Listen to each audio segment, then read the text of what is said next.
an attempt was made to sort of find an agreeable way to disagree because of the kind of belligerence post-COVID we have seen coming out of China in their diplomacy. And with all the global supply lines shifting, the Chinese having even more rough and abrasive about their conduct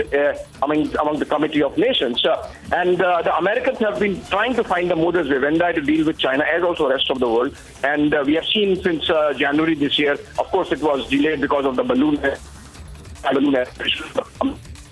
have tried to engage with Beijing at the topmost level, with the Secretary of State traveling China, with the Secretary of Treasury Janet Yellen visiting China, and the Commerce Secretary just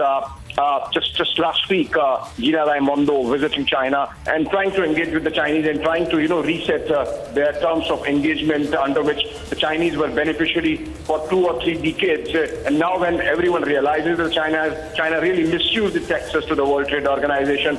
China really bent the rules of the game and to the benefit of its own manufacturing sector, and now is misusing that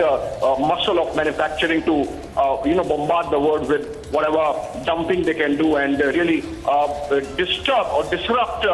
production lines. So I think this is a clear case of the Americans really expressing